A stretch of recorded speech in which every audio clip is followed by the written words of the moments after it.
Well, thank you so much for having me.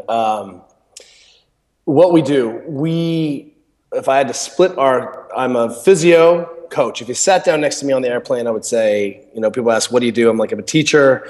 We get a little more specific and granular. I'm a physio. And then if really have to pin me down, I'm a coach and performance coach, which means, our gym, we have a physical location, a strength and conditioning center, which is pretty unique in the world. It's called San Francisco CrossFit.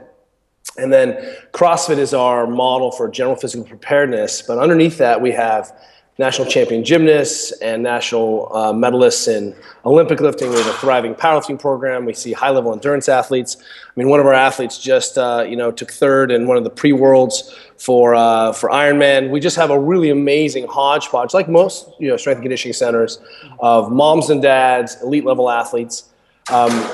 We started the other half of the business is we started a website a few years ago where we just tried to take the lowest hanging fruit down, where we saw that I was having the same conversations with my Olympians and soldiers as I was with, just the people coming in, mainly that people didn't have the motor control and they didn't have the range of motion required to be normal humans. And so when they tried to apply that to strength and conditioning, it blew up in their face. And when they tried to apply those deficits in technique, and in biomechanics to an actual sport, lo and behold, it looked like a Ponzi scheme where we saw people getting injured over and over again. And, if we just take the running industrial complex, for example, in the United States, 30 million runners in America, 80% of those runners will be injured in a year. That makes running one of the most dangerous sports on the planet. And if you look at the injury rates in running per 1,000 hours, it varies between 5 and 12, which is higher than gymnastics or Olympic lifting. That's higher than almost football. So what we really have to, and that's American football, which is way, way higher. So, what ends up happening is, people kind of get sucked into this vortex of, physio, specialty, MD, and they really have, all someone needed to show them didn't have any range of motion in their capsule, quads were stiff, missing ankle range of motion, things that they should be able to take care of themselves. So we started this, a project to be able to give that information out.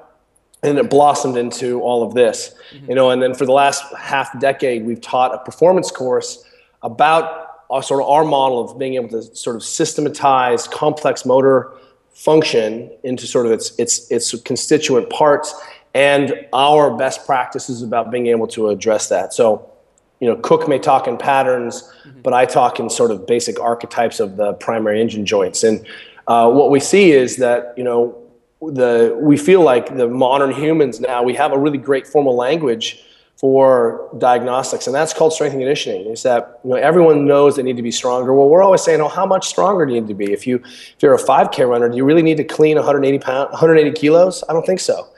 So the real question is, how efficient can we get the athlete? We're always looking at weight. We're always looking at nutrition. We're always looking at adaptation areas around hydration and sleep and all those things.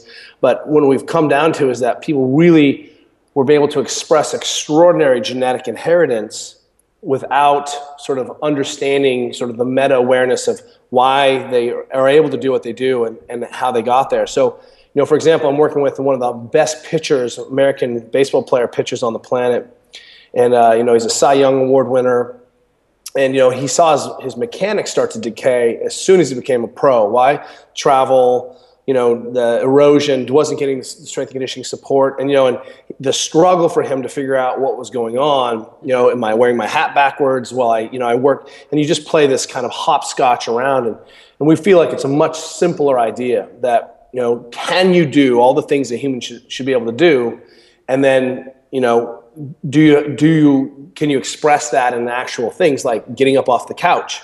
A box squat is the same thing. And so when we take on, what we are now is, I have spent the last part of 10 years, we estimate we've done about 100,000 athlete sessions at our gym. That's 100,000 hours, which is an insane number of athletes that have come through. And then if you suddenly start to aggregate that into the populations we've seen, we've worked with every branch of the American government, every branch of the military. I've seen, dozens and score of universities, Olympic teams, national teams. We've just seen everyone's dirty laundry. And it turns out the shoulder is the shoulder, the low back is the low back. And why are we surprised now when we haven't been able to sort of solve these problems? And you can see where, Dr. McGill or Gray start to pull their hair out, because, what we're seeing is that people don't have a basic language for these things. And yet we're throwing kids into the swimming pool, we're throwing kids on the pitch, and not only do they not have ankle range of motion, but they don't, they lack the ability to even fall and run with a straight spine. So what we've really tried to do in our education, our seminars, is re-empower parents, re-empower coaches and teachers and athletes to be able to take a crack at it. Instead of waiting for the car to blow up, it seems like it's a lot easier to change the oil. And so that's what we've started to do. And we've had, people we think are ready now. I mean, we're living in an epoch where, the information is there for the, Iyengar, the yogi master, just died, right? Like 2 weeks ago. And he was still practicing at age 94. And for the first time, I don't think we're ever going to lose his body of work is actually kept. We can talk about it and we can see it on the internet. And in the past, I think we've solved these problems many times with many masters. People have thought critically about the condition of the human being, but for the first time, we start to see the interplay of science and technology and sort of being able to keep this information. I really feel like we can make a big change. So that's what we're doing. We're trying to take now the Formula One concept, right? This is the best practice to make the best athletes in the world go fast or lift fast or do whatever they need to do.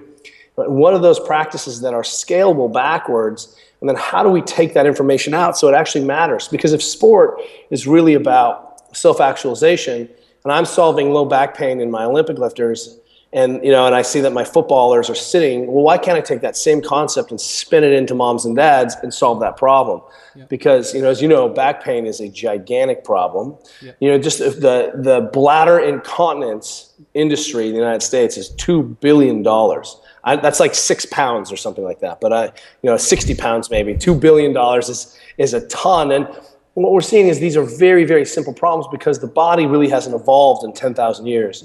You're a little fatter than you were 10,000 years ago, but it's the same structure. So why haven't we got it right?